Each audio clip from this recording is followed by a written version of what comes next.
네, 반갑습니다. 별로 안 반가운 것인가 봐요. 네. 네. 저는 오늘 여러분들과 마지막으로 예배를 이렇게 드리게 되었습니다. 네, 저희 개인적, 연습하셨네요. 네. 개인적인 사정으로, 먼저 제가 사임을 하게 되었습니다. 이별을 생각하면서, 좀 성경에 많은 인물들의 모습이 사실 떠올랐습니다. 모세의 모습이 떠올랐고, 여호수아 그리고 바울과 같은 사람들의 모습이 떠올랐습니다. 제가 이 사람들의 이름을 이렇게 언급을 했는데, 이 사람들의 특징이 혹시 무엇인지 아십니까? 이 사람들은 다들 이별을 앞두고 고별 설교를 했다는 것입니다. 어떻게 기회가 돼서 이렇게 저에게 고별 설교가 이렇게 돌아오게 되었습니다. 그런데 이 고별 설교의 특징을 보면은 그 사람들이 하나님과의 관계에서, 이 신앙에 있어서 가장 핵심적인 것, 이것만은 결코 놓쳐서는 안 된다는 그런 믿음의 핵심적인 것들을 선포했다는 것입니다. 저희 신앙생활이 그 삶이 이렇게 길지는 않습니다. 하지만 제가 지금껏 신앙생활을 하면서 느껴왔던 것, 그리고 신학 공부를 하면서 느꼈던 것을 오늘 여러분들과 함께 좀 나누고자 합니다. 오늘 본문 제목을 보면서 이게 뭐지? 라고 혹시 궁금점을 가지지 않으셨나요? 네, 그냥 흐르는 대로 그런 생각이 들었을 거라고 혹시 생각이 됐는데, 오늘 본문 제목은 영어가 아니라 사실은 라틴어입니다. 셈퍼 레포르만다라고 읽는데, 처음에 원래 쓰려고 했던 제목이 조금 더 깁니다. 원래 설교의 제목은 에클레시아 레포르마타 셈퍼 레포르만다 에스트라는 신학적인 용어입니다. 다시 한번, 에클레시아 레포르마타 셈퍼 레포르만다 에스트인데, 이 뜻이 뭐냐면 개혁교회는 항상 개혁되어야 된다라는 의미를 가진 라틴어입니다. 이 말은 사실 누가 들으면 이거 신학생한테 중요한 거지 우리한테 뭐가 중요해? 라고 생각할 수 있는데, 사실은 하나님을 믿는 우리에게, 그리고 개혁교회에 속한 우리에게 너무나도 중요한 개념입니다. 여러분, 개혁교회가 혹시 무엇인지 아십니까? 개혁교회 처음 들어보셨나요? 우리가 속한 이 교회를 개혁교회라고 하는데, 개혁교회라고 하면 종교개혁을 통해서 새롭게 시작된 교회를 바로 개혁교회라고 이야기를 합니다. 그런데 이 개혁교회가 핵심적으로 내세우는 게 있는데, 그것이 뭐냐면 바로 하나님의 말씀입니다. 여러분, 개혁교회는 하나님의 말씀을 무엇보다 중요하게 생각하는 교회입니다. 그런데 제가 신앙생활을 하다 보니까, 이 교회에 거하다 보니까 많은 사람들이 이 개혁교회의 정신을 지키고 있는지 의문점을 가지게 되었습니다. 그만큼 오늘날 이 한국교회, 이 개신교, 개혁교회라고 하는 교회 가운데 이 개혁교회의 전통이 많이 사라져 버렸습니다. 그래서 저는 오늘 여러분들과 함께 이 개혁교회가 무엇인지, 그리고 개혁교회의 핵심 정신이 무엇인지 좀 여러분들과 함께 생각해 보고자 합니다. 조금은 딱딱하고 좀 지루할 수 있을 거라고 생각을 합니다. 하지만 너무나도 중요한 이야기이기에 조금 경청을 해 주셨으면 좋겠습니다. 오늘 보면은 시편 기자가 이 하나님의 말씀에 대해서 어떤 의미를 담고 있는지, 시편 기자가 이 하나님의 말씀을 보면서 이 하나님의 말씀을 어떻게 생각하고 있는지를 잘 보여주는 말씀인데, 우리 함께 105절 말씀을 같이 한번 읽어보도록 하겠습니다. 오늘 본문 105절 말씀입니다. 함께 읽겠습니다. 주의 말씀은 내 발의 등이요 내 길의 빛이니이다. 이 말씀을 보면 핵심적인 단어 두 가지가 나오는 것을 볼 수 있습니다. 하나는 등이라는 단어이고, 또 하나는 바로 빛이라는 단어입니다. 여러분, 이 등과 빛의 공통점이 혹시 무엇인지 아십니까?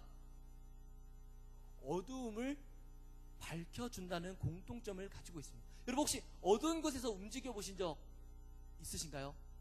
저는 주일 아침마다 굉장히 일찍 일어나야만 합니다. 제가 있는 학교가 굉장히 여기 거의 1시간 정도 걸리기 때문에 예배 시간에 맞춰 오기 위해서는 일찍 일어나야 됩니다. 일찍 일어나면 저는 절대 불을 켜지 않습니다. 왜냐하면 제가 제일 먼저 출근을 하기 때문에 다른 친구들은 열심히 꿈나라에서 이렇게 헤매고 있기 때문에 불을 켤 수가 없습니다. 그래서 저는 깜깜한 그 기숙사에서 면도기와 칫솔과 수건을 찾아서 샤워실로 가야만 합니다. 이 깜깜한 곳에서 이 면도기와 이 수건을 찾는 게 사실 굉장히 어렵습니다. 처음에는 어떤 일이 있었냐면 치약을 면도기에 짠 적도 있었습니다. 그만큼 어두운 곳에서 이 움직이는 것은 굉장히 쉽지 않습니다. 그런데 제가 샤워를 하고 방에 돌아오면 너무나도 행복합니다. 그때쯤이 되면 방에 불이 환하게 켜져 있기 때문입니다. 왜냐면 그 친구들도 이제 교회 출근을 해야 되기 때문에 다 일어나 있기 때문입니다. 그때가 되면 교회를 갈 준비를 하는 게 얼마나 편한지 모릅니다. 여러분, 빛이 있다는 것은 참 행복한 겁니다. 참 행복한 겁니다. 이 어두운 곳에 있을 때는 무엇이 무엇인지 분별하기가 굉장히 어렵습니다. 그런데 저는 이런 경험을 통해서 신앙의 원리를 하나 깨닫게 되었습니다. 그것은 바로 우리의 신앙에도 바로 빛이 필요하다는 것입니다.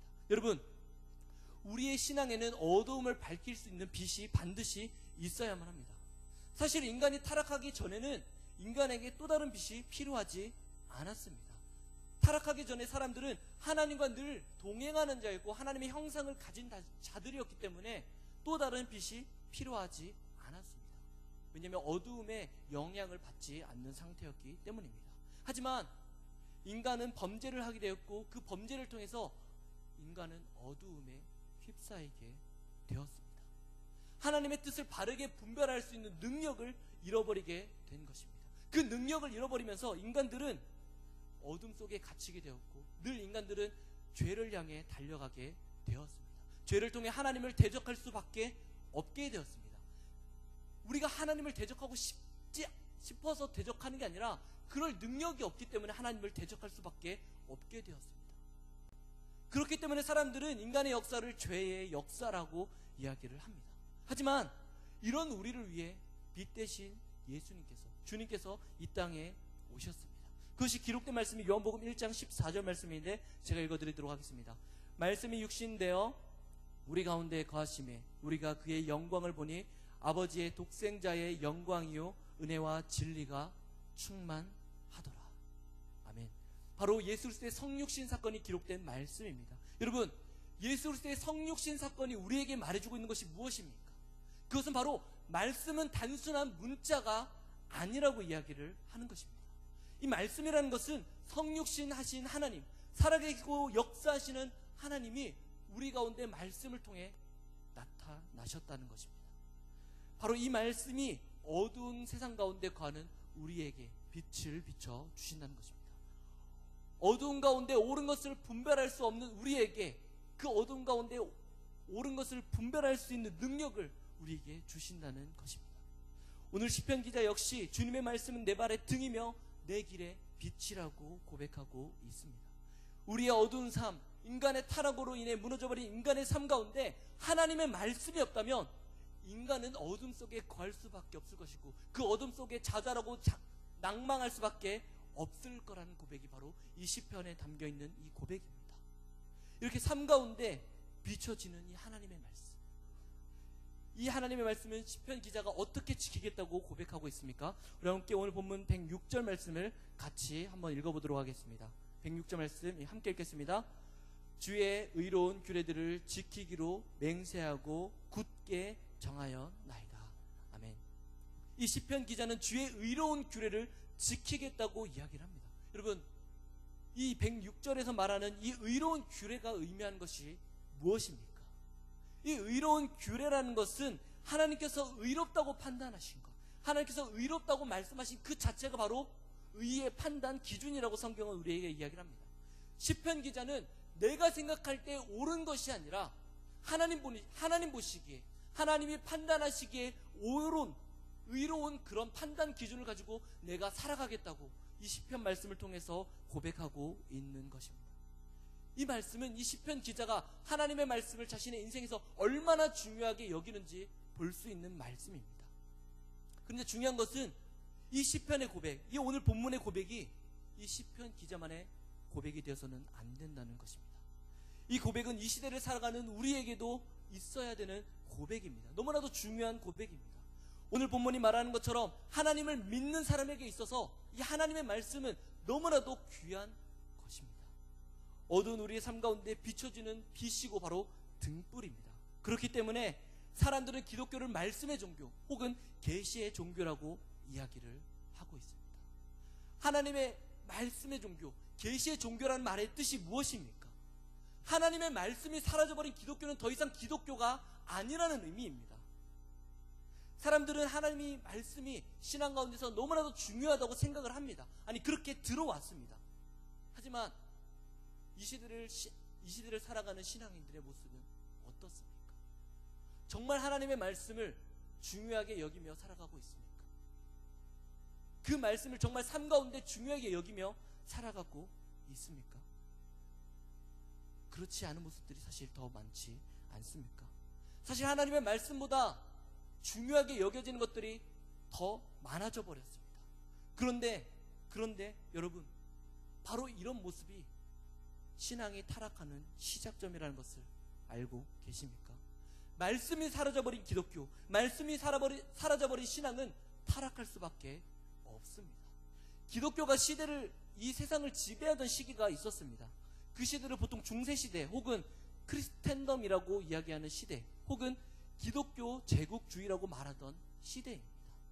말 그대로 기독교가 세상의 중심에 있었고 교회가 크게 성장하던 시기였습니다. 교회가 이야기를 하면 세상이 그렇게 움직여야 되는 시기였습니다. 하지만 이 중세시대에 기독교가 성장을 하면서 함께 찾아온 것이 있었습니다. 그것이 바로 기독교의 타락이었습니다. 이 중세시대에 성직이 매매되었습니다. 교회에는 이 성자들의 동상들로 채워지게 되었습니다. 또한 성직자들을 위한 성창, 성매매하는 것이 유행되었습니다. 그리고 교회 건물을 크게 짓기 위해서 과다한 세금을 부과하였고, 더 크게 건물을 짓기 위해서 면제부를 판매하여서 그것을 교회에 짓는 데에 사용하게 되었습니다. 교회의 힘이 강해지면 강해질수록 이 중세의 교회는 점점 어두운 곳으로 빠져들게 되었습니다.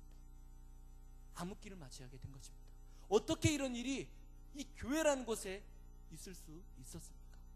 그것은 바로 이 중세시대의 하나님의 말씀보다 교회의 권위, 교황의 권위가 더 위에 있었기 때문입니다.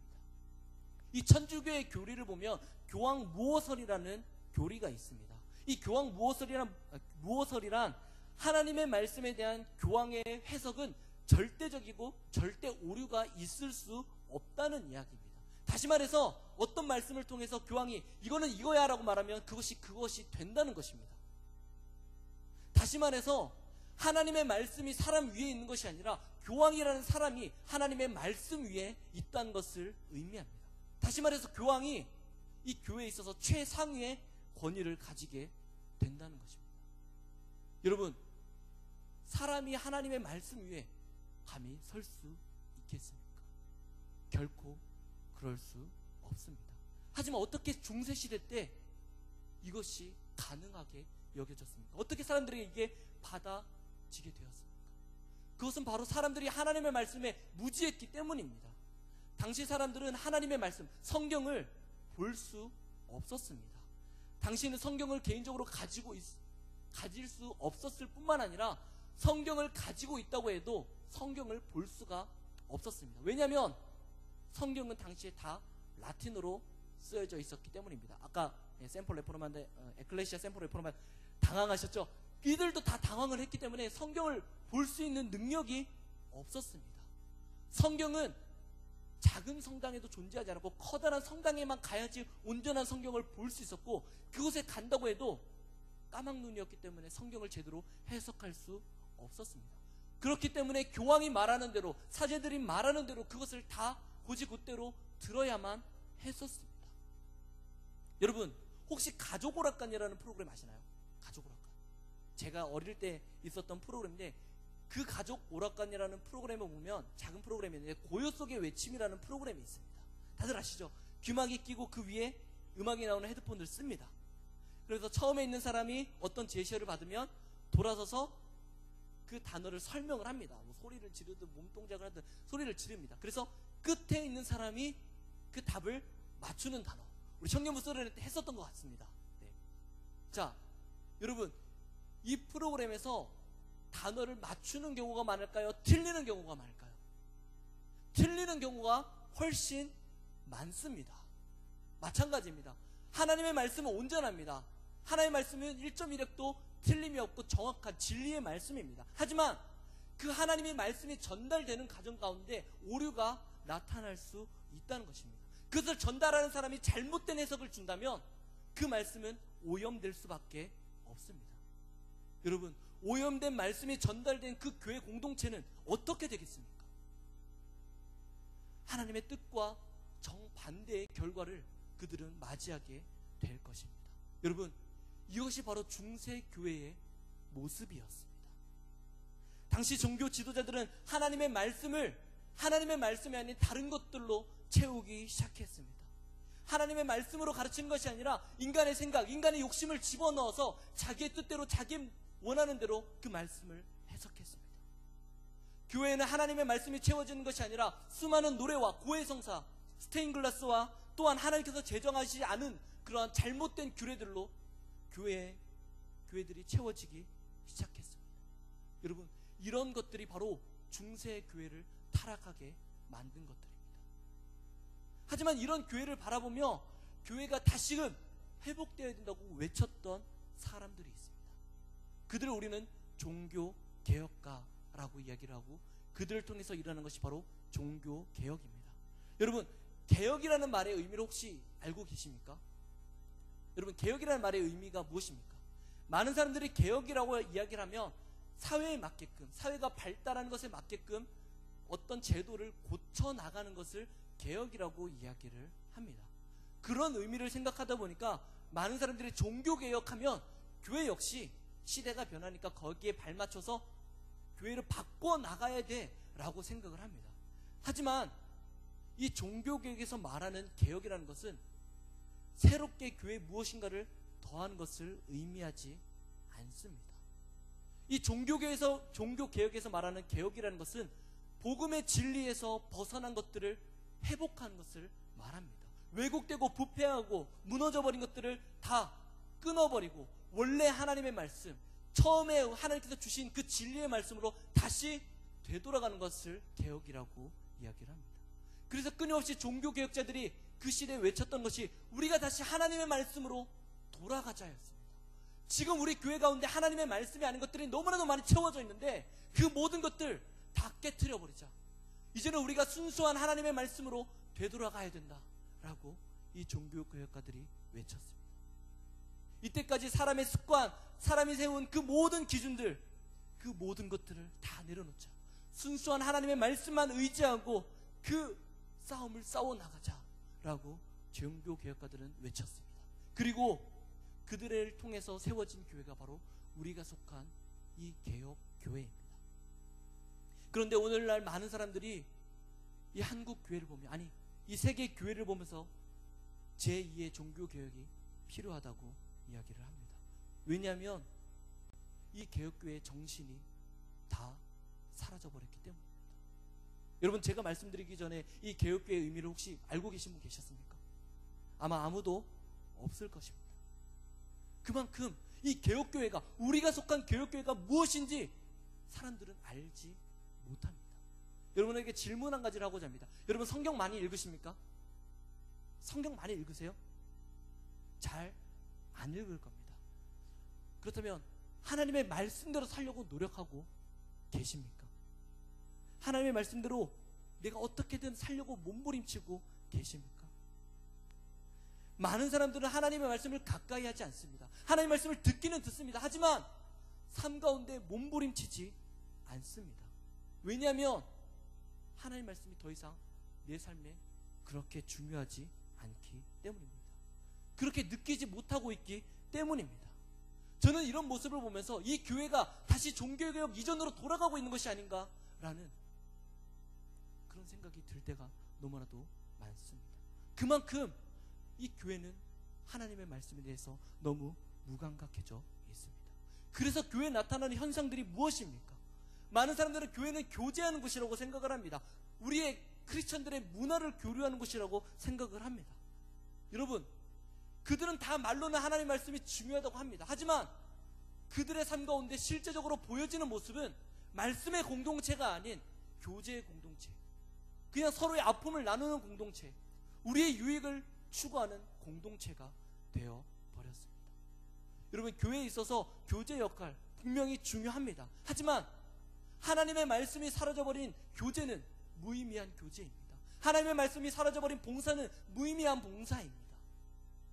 이 개혁교회에 있어서 가장 핵심이 되어야 되는 것은 바로 하나님의 말씀입니다.